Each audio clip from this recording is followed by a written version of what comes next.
This video contains two separate updates on my lightning maroon clownfish babies. The first footage was shot on October 31st, and you can see this guy here has a real nice lightning pattern. There's actually quite a few that are looking good. For this batch, I had a major purge. There were more than 50, but only 8 survived after they all went nuts. I moved them to this 2-gallon cube with a couple of bubble tip anemones. The babies went straight for the anemones, no issues hosting, other than they are harassing the anemones pretty good. A lot of people say captive bred clowns won't go straight for the anemone, but in this case they did.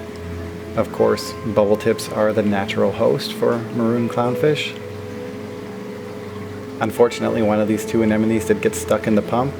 While it didn't die, it got chewed up pretty good. So they're not looking quite as good as they are in this footage here. Since the tank is so small, I just do major water changes almost daily. In this 10-gallon tank, there's approximately 30. There were actually way more, but again, they went and started killing each other. Filling the tank up to the top does seem to help a little bit. However, they don't really make use of the whole tank. I'm trying to get footage of them here, but they're all hiding behind this filter on the side. They tend to group together, and when they group together, they tend to fight. After feeding them, most of them have come out here. You can see there's still a lot of chasing, which pretty much always happens. There is some PVC in the tank for them to hide in, but I find 90% of the clownfish don't actually make use of them. I guess it does give the option for one that's being seriously harassed to hide, but they seem to prefer to be close to each other, just not too close.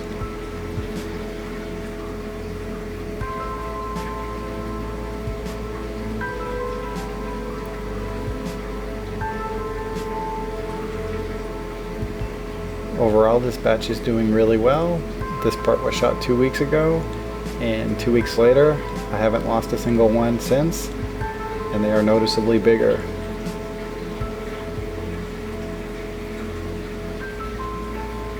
Here are my oldest 2, hatched on August 28th.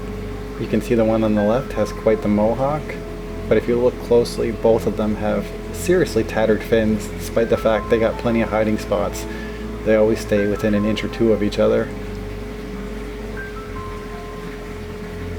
This is 2 weeks later, the batch of 30. I am feeding here, but generally speaking, they stay out in the open a lot more now. I've also added these stupid plastic plants to give them more spots to hide. But again, most of them don't really use it. There's quite a lot of variation between the patterns on each fish. There's one in here which I don't think we see that's almost completely white. And then of course there's a lot with the lightning pattern, and then some that are just regular maroon clownfish.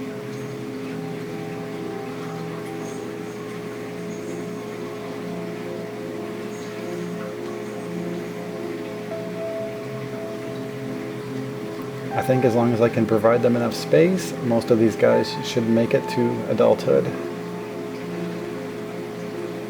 They seem okay in this 10-gallon tank for now, and really I don't notice a big difference between the 10-gallon fish and the other fish I have in a 50-gallon tank.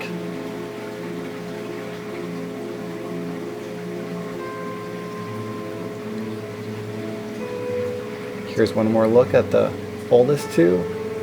They're eating quite well, and they actually do take a little bit of frozen food as well, but again, they're still fighting all the time. I probably should separate them, but I have so many tanks going, it's hard to justify another extra tank for these 2. Unfortunately, they are just regular patterns. The one on the left is kind of a misbar.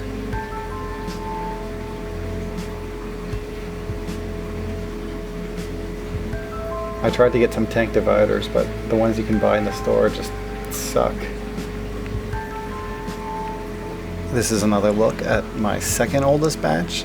There are 19 in this 50-gallon tank I picked up used. I haven't quite gotten around to plumbing it together, so there's only about 40 gallons of water in here, which should be plenty for 19 tiny fish. But as you can see, they generally group together and don't make too much use of the PVC in plants.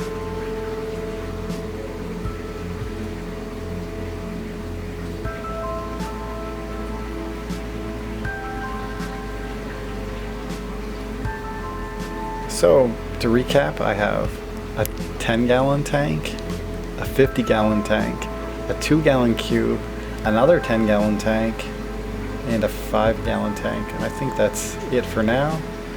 Obviously, new fish are being born all the time.